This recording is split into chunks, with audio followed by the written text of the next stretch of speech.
신약성경 로마서 6장 4절에서 11절까지 말씀입니다. 그러므로 우리는 세례를 통하여 그의 죽으심과 연합함으로써 그와 함께 묻혔던 것입니다. 그것은 그리스도께서 아버지의 영광으로 말미암아 죽은 사람들 가운데서 살아나신 것과 같이 우리도 또한 새 생명 안에서 살아가기 위함입니다. 우리가 그의 죽으심과 같은 죽음을 죽어서 그와 연합하는 사람이 되었으면 우리는 부활에 있어서도 또한 그와 연합하는 사람이 될 것입니다. 우리의 옛 사람이 그리스도와 함께 십자가에 달려 죽은 것은 죄의 몸을 멸하셔서 우리가 다시는 죄의 노예가 되지 않게 하려는 것임을 우리는 압니다. 죽은 사람은 이미 죄의 세력에서 해방되었습니다. 우리가 그리스도와 함께 죽었으면 그와 함께 우리도 또한 살아날 것임을 믿습니다. 우리가 알기로 그리스도께서는 죽은 사람들 가운데서 살아나셔서 다시는 죽지 않으시며 다시는 죽음이 그를 지배하지 못합니다. 그리스도께서 죽으신 죽음은 죄에 대해서 단번에 죽으신 것이요 그분이 사시는 삶은 하나님을 위하여 사시는 것입니다. 이와 같이 여러분도 죄에 대해서는 죽은 사람이요 하나님을 위해서는 그리스도 예수 안에서 살고 있는 사람이라는 것을 알아야 합니다. 아멘. 할렐루야. 우리 주 예수 그리스도께서 부활하셨습니다. 그 부활의 능력과 또 구원과 그리고 그 소망이 성도 여러분에게 충만하기를 다시 한번 축원합니다. 오늘은 부활주의를 맞이해서 예수 그리스도의 부활이 우리에게 주는 유익이 무엇인지를 다시 한번 되새겨 보려고 합니다.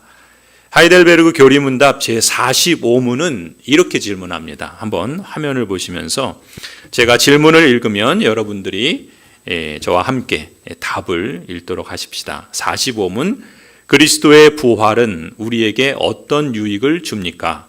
첫째, 그리스도는 부활로서 죽음을 이기셨으며 죽으심으로써 얻으신 의에 우리로 참여하게 하십니다. 둘째, 그의 능력으로 말미암아 우리도 이제 새로운 생명으로 다시 살아났습니다. 셋째, 그리스도의 부활은 우리의 영광스러운 부활에 대한 확실한 보증입니다. 아멘. 부활의 유익 첫 번째는 이렇게 답하고 있죠. 그리스도는 부활로서 죽음을 이기셨으며 죽으심으로써 얻으신 의에 우리로 참여하게 하신다. 부활로 인한 첫 번째 유익은 우리를 의롭게 하신다는 것입니다. 그것을 신학적인 용어로는 칭의라고 하죠. 우리를 의롭게 하신다. 예수 그리스도의 부활을 통해서 성도인 우리가 하나님께서 택하신 성도를 의롭게 하신다라고 우리의 유익을 말씀합니다. 여러분 로마서 6장 3절 4절을 한번 보시겠습니까? 세례를 받아 그리스도 예수와 하나가 된 우리는 모두 세례를 받을 때 그와 함께 죽었다는 것을 여러분은 알지 못합니까? 그러므로 우리는 세례를 통하여 그의 죽으심과 연합함으로써 그와 함께 묻혔던 것입니다. 여러분 보세요. 여러분이 성도로서 세례를 받은 것이 무슨 뜻인가? 로마서 6장을 보니까 이렇게 표현하죠. 세례를 받아 그리스도 예수와 하나가 된 것이다. 이렇게 말해요. 세례를 받은 것은 예수 그리스도와 하나가 되었다는 것입니다. 말하자면 세례는 나는 예수님과 연합했다. 나는 예수님과 합한 존재다라고 뜻하는 것이죠.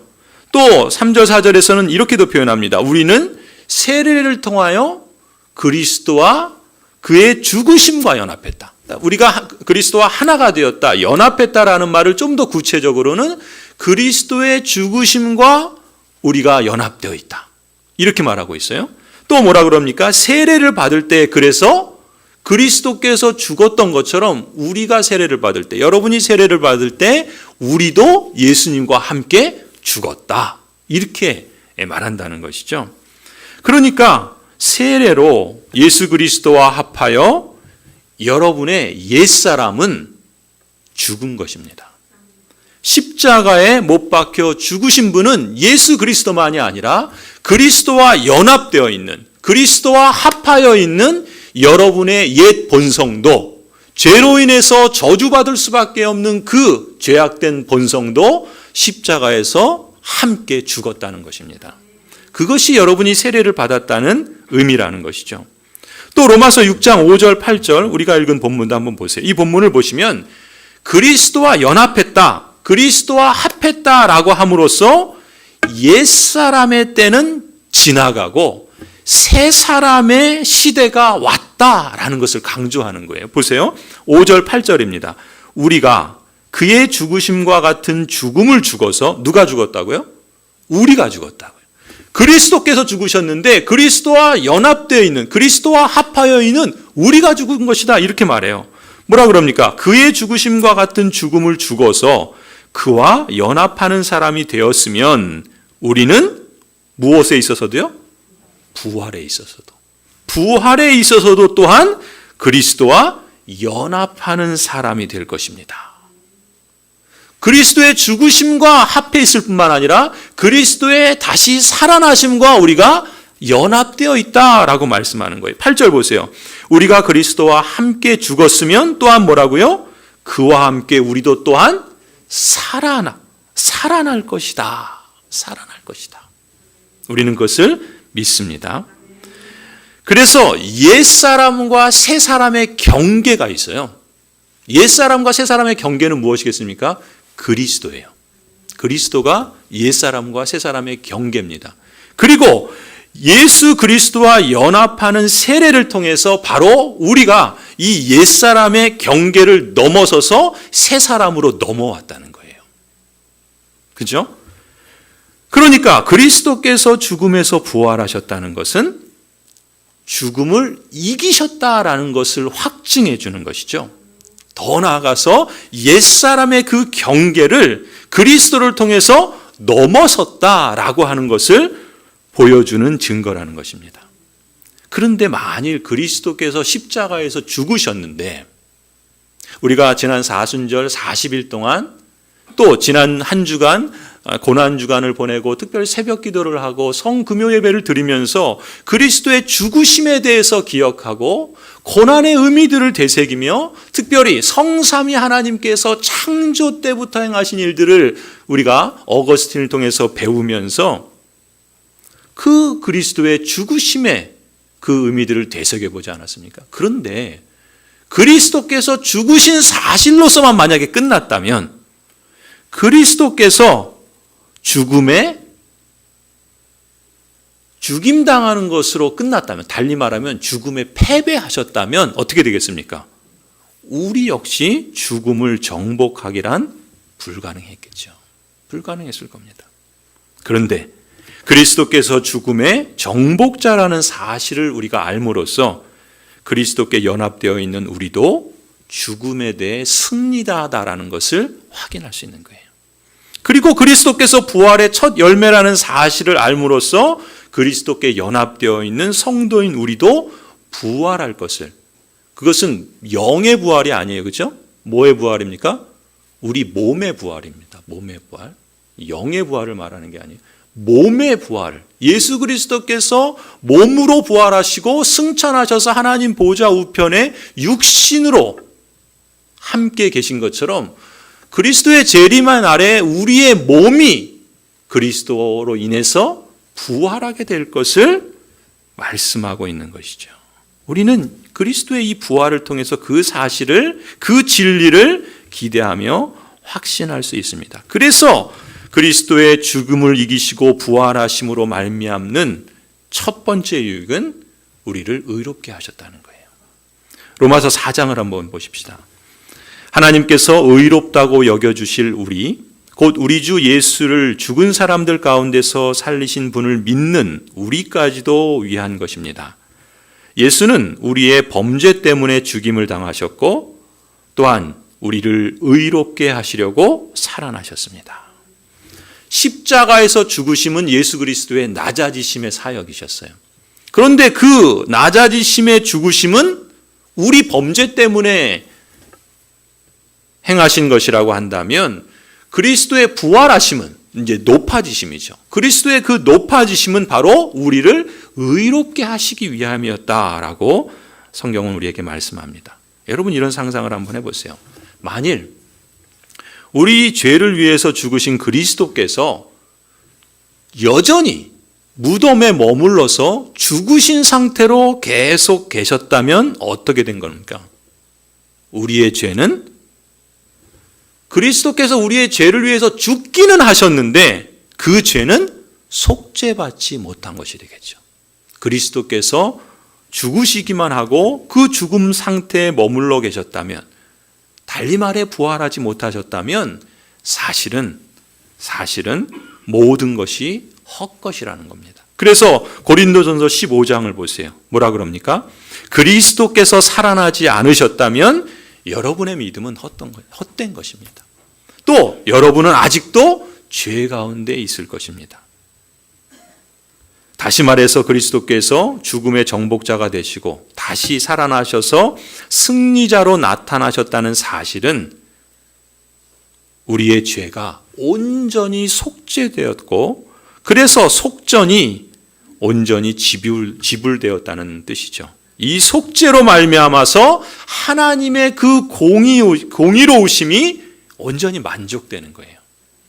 그래서 우리를 의롭다고 여겨주시고 인정해 주시는 겁니다. 그래서 그리스도의 부활이 우리에게 주는 첫 번째 유익이 칭의라는 거예요. 우리를 의롭게 해주신다. 의롭게 해주신다는 건 뭐예요? 죄인인데 죄인이라고 그렇게 여기지 않으시고 의인이라고 여겨주신다는 거예요. 칭의 말이 그 말이죠. 그리스도로 인해서 이제 더 이상 우리의 어떤 죄도 남아있지 않습니다. 그리고 그 죄의 가장 작은 부분조차도 없습니다. 그건 무슨 말인가? 우리는 더 이상 모든 죄에 대한 책임을, 말하자면 죄책과 그 죄로 인한 책임에 대한 형벌과 저주로부터 자유롭게 되었다라고 말씀하시는 거예요.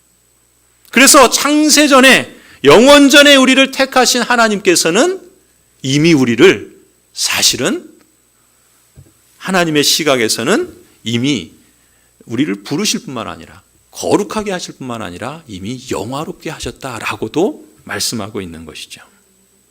그리스도의 십자가와 부활이 우리에게 주신 놀라우신 유익입니다.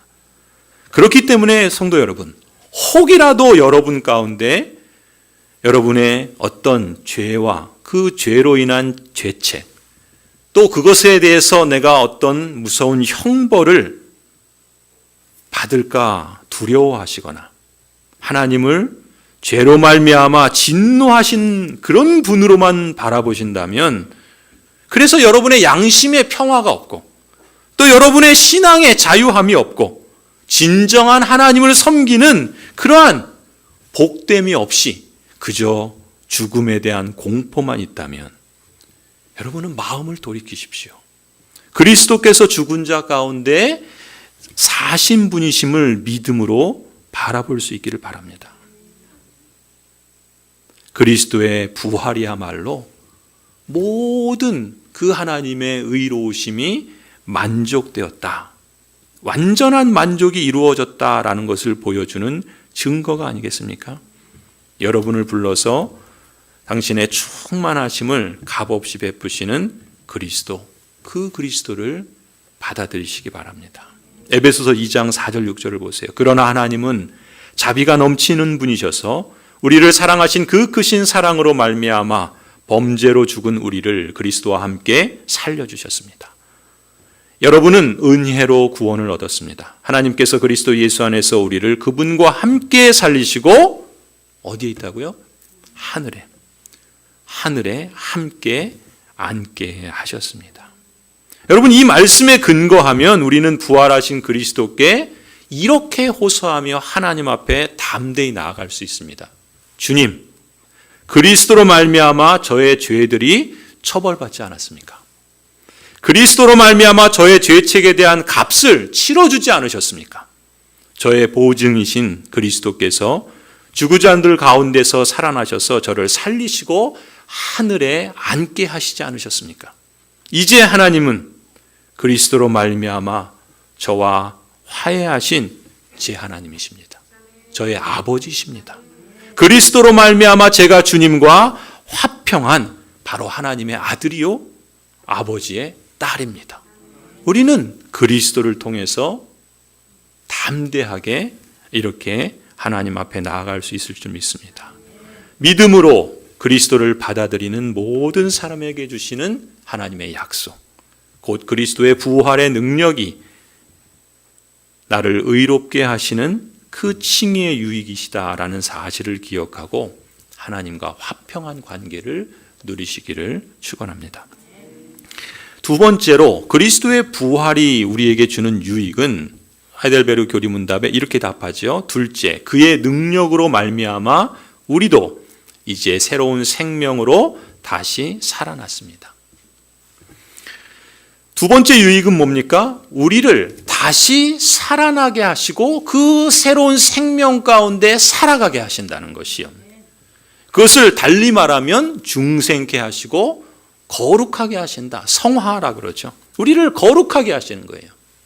부활의 유익이 바로 우리를 거룩하게 하시는 그러한 사실을 확증해 준다는 것입니다.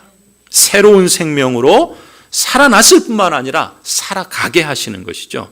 로마서 6장 오늘 본문 4절을 보시면 이렇게 말씀합니다. 그러므로 우리는 세례를 통하여 그의 죽으심과 연합함으로써 그와 함께 묻혔던 것입니다. 세례를 통하여 그리스도의 죽으심과 함께 우리도 묻혔습니다. 그것은 무엇을 위함이라고요? 그리스도께서 아버지의 영광으로 말미암아 죽은 사람들 가운데서 살아나신 것과 같이 우리도 또한 새 생명 안에서 살아가기 위함입니다. 아멘. 그리스도를 믿는 사람은 자신이 의롭게 되었다는 사실을 확신할 뿐만 아니라 이제 새 생명으로 새 생명 가운데에서 살아간다라는 것도 확실히 안다라는 것이죠. 우리 안에 있는 그 하나님의 형상, 죄로 인해서 깨어지고 망가졌으나 그러나 예수 그리스도를 통해서 다시금 회복해 하신 그 존귀한 하나님의 그 형상, 그것을 우리는 그리스도를 통해서 다시 찾고 이제 그분의 형상을 따라서 장성하신 그리스도의 분량에 이르도록 그리스도 안에서 살아간다라는 것입니다. 그것이 구원인 거예요. 여러분은 하나님을 알고 사랑하며 하나님을 경외하고 감사로 예배하며 하나님께 순종하기를 기뻐하며 살아가는 특권을 주신 줄 믿으시기 바랍니다. 그래서 오늘 본문을 보시면 우리가 알아야 할 약속이 있습니다. 그것이 무엇인가? 하나님 편에서 섭리하신다는 거예요. 무슨 얘기입니까? 성령 하나님께서 예수 그리스도를 부활케 하셨을 뿐만 아니라 그 성령 하나님께서 우리의 마음에 하나님의 기쁘신 뜻을 소원하고 이루어가도록 친히 역사하신다는 겁니다. 하나님 편에서 우리를 거룩하게 하시는 그 놀라우신 말하자면 성화의 역사들을 친히 이루어 가신다는 거예요. 그러니까 우리를 구원하셨으니 이제 너 스스로의 구원을 이루어 봐라. 이렇게 그냥 내버려 두시지 않고 성령 하나님께서 우리를 의롭다 하실 뿐만 아니라 우리를 거룩하게 하시는 그 사역들을 친히 행하신다는 거예요. 어떻게요? 우리 마음에 하나님의 기쁘신 뜻을 찾고 구하고 그것을 소원하며 행하고자 하시는 그런 방식으로 역사하신다는 거예요. 그런데 오늘 본문을 보면은 우리 편에서 우리 입장에서 성도로서 우리가 또 알아야 할 것이 있다는 것입니다. 6절을 보세요. 6절을 보면은 뭐라고 표현합니까? 우리는 압니다 그러죠. 우리가 뭘 안다고요? 우리의 옛사람이 그리스도와 함께 십자가에 달려 죽은 것은 죄의 몸을 멸하여서 우리가 다시는 죄의 노예가 되지 않게 하려는 것임을 우리는 압니다. 우리를 의롭다 하시고 우리를 거룩하게 하시는 하나님께서는 이제 더 이상 죄의 노예로 옛사람의 본성 이미 죽었는데 그 옛사람의 본성을 따라서 죄의 노예로 살 것이 아니라 이것을 알아야 된다는 거예요. 그뿐 아니죠. 9절을 보세요. 거기 또 뭐라 그럽니까? 우리가 알기로 우리는 이것을 안다는 거예요. 뭘 압니까? 그리스도께서 죽은 사람들 가운데서 살아나셔서 다시는 죽지 않으시며 다시는 죽음이 그를 지배하지 못합니다. 뭘 안다고요? 그리스도께서 죽음에서 살아나셨기 때문에 다시는 죽음이 그리스도를 지배할 수 없다라고 하는 사실을 우리가 알아야 된다는 겁니다. 그뿐 아니라 10절 보면 뭐라 그럽니까? 그리스도께서 죽으신 죽음은 죄에 대해서 단번에 죽으신 것이요 그분이 사시는 삶은 하나님을 위하여 사시는 것이다 라고 말씀하세요. 그러니까 우리가 알아야 되는 건 뭐예요? 그리스도께서 죽으시고 부활하신 것은 죄에 대해서는 죽으신 것이요 하나님에 대해서는 사시는 것이다. 하나님을 위하여 사시는 것이다 라는 것을 알아야 된다는 거예요. 그렇다면 11절로 보세요. 그리스도께서 죽으시고 사신 것이 그런 것이라면 이와 같이 우리도 성도로서 11절 뭐라 그럽니까?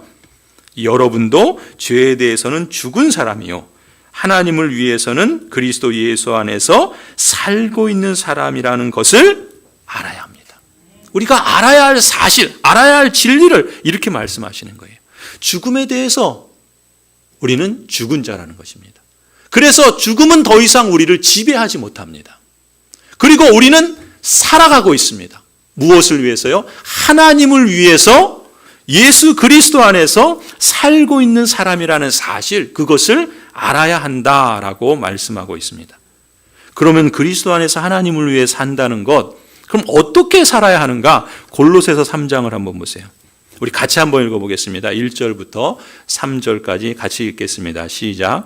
그러므로 여러분이 그리스도와 함께 살려주심을 받았으면 위에 있는 것들을 추구하십시오. 거기에는 그리스도께서 하나님의 오른쪽에 앉아 계십니다. 여러분은 땅에 있는 것들을 생각하지 말고 위에 있는 것들을 생각하십시오. 여러분은 이미 죽었고 여러분의 생명은 그리스도와 함께 하나님 안에 감추어져 있습니다. 아멘. 하나님은 여러분이 그분의 뜻 안에서 생각하고 말하고 행동하는 것을 기뻐하신다는 거예요. 그래서 성령 하나님께서 끊임없이 우리 안에서 역사하고 계신다는 거예요.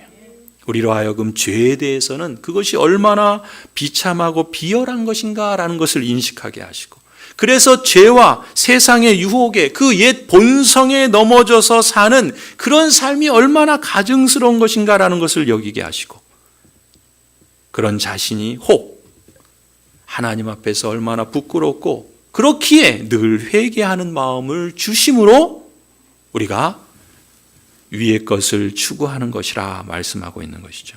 고린도후서 5장도 보세요. 그리스도의 사랑이 우리를 휘어잡습니다. 그리스도의 사랑이 성령 하나님을 통해서 우리를 휘어잡고 계신다는 거예요. 보이지 않는 그 하나님의 성령께서 우리를 지금도 휘어잡고 계신다는 거예요. 그래서 우리가 확신합니다. 뭘요? 우리가 확신하기로는 한 사람이 모든 사람을 위하여 죽으셨으니 모든 사람이 죽은 셈입니다. 그런데 그리스도께서 모든 사람을 위하여 죽으신 것은 이제부터는 살아있는 사람들이 자기 자신들을 위하여 살아가도록 하려는 것이 아니라 자기들을 위하여서 죽으셨다가 살아나신 그분을 위하여 살아가도록 하려는 것입니다. 베드로전서 1장 3절을 보세요. 우리 주 예수 그리스도의 하나님 아버지께 찬양을 드립시다. 하나님께서는 그 크신 자비로 우리를 새로 태어나게 하셨습니다. 그리하여 그는 죽은 사람들 가운데에서 예수 그리스도가 부활하심으로 말미암아 우리로 하여금 산 소망을 갖게 해주신 줄 믿습니다.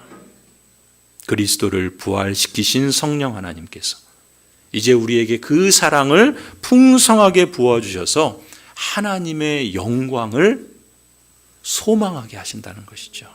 그래서 우리가 새 생명 가운데 살고 거룩하게 살아갈 수 있는 능력을 이미 그리스도의 부활 안에 내재시켜서 우리에게 주셨다라는 것입니다.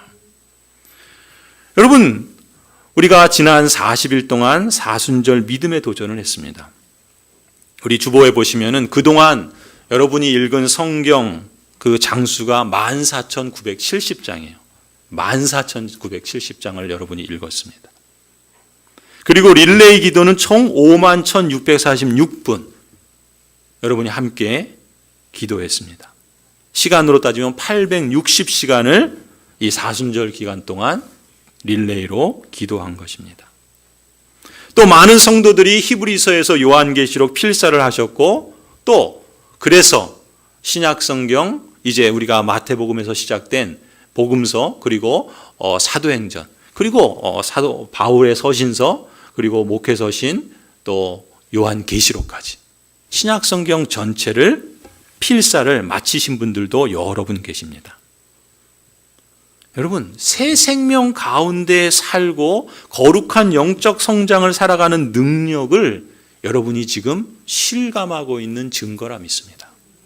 여러분, 더 감사한 일은요, 저도 어제 참 감동을 받았어요. 여러분, 우리 장년들만 믿음에 도전을 한 것이 아니라 우리의 자녀들도 언약 백성으로서 이 복된 여정을 함께 했다는 사실을 부끄럽게도 제가 어제 알았어요. 사순절이 다 끝나는. 근데 얼마나 감사한지 모릅니다. 고난주간에 우리 특별 새벽기도를 진행했잖아요. 그런데 우리 주일학교 자녀들이요, 고난주간 내내 성경 필사를 진행했답니다. 여러분 사진을 한번 보시겠어요? 우리 김 전사님이 고난주간 예수님께서 주일, 월요일, 화요일 이렇게 행하신 행적들이 복음서에 나오잖아요. 그 본문 말씀들을 이제 주일학교 단톡방에 올려주면 아이들과 또 그 부모들이 또 교사들이 각자 그 삶의 자리에서 그 본문을 필사를 하는 거예요. 여러분 보시는 지금 이 그림들이 우리 자녀들이 직접 필사한 거예요. 그 본문들을. 그러니까 하루하루 필사를 했다 그래요. 그래서 어떤 아이는 부모님의 도움을 받으면서 그게 언약 백성의 부모된 책임과 특권이죠. 우리의 자녀들을 마땅히 행할 바를 하나님의 말씀으로 가르치는 것이 얼마나 복된 일입니까? 이것이 새 생명 가운데 살고 있는 증거가 아니겠어요? 또 그 부모의 도움으로 여러분 상상해 보세요. 그 조그만 아이들이 고사리 같은 손으로 그 글씨 보세요. 참 독특하죠? 참 다양해요. 그렇죠? 하나님의 형상의 다양한 모습들, 우리 이번 새벽 기도에 우리 김중희 목사님 말씀하신 것처럼 그 다양함 가운데 그 아름다움이 있는 것 아니에요. 그렇죠? 그 말씀을 쏘는 그 아이들 생각해 보세요. 근데 아이들이 이거 요즘은 다 이렇게 키보드로 하고 뭐 이렇게 자판으로 하잖아요. 잘 안 쓰잖아요.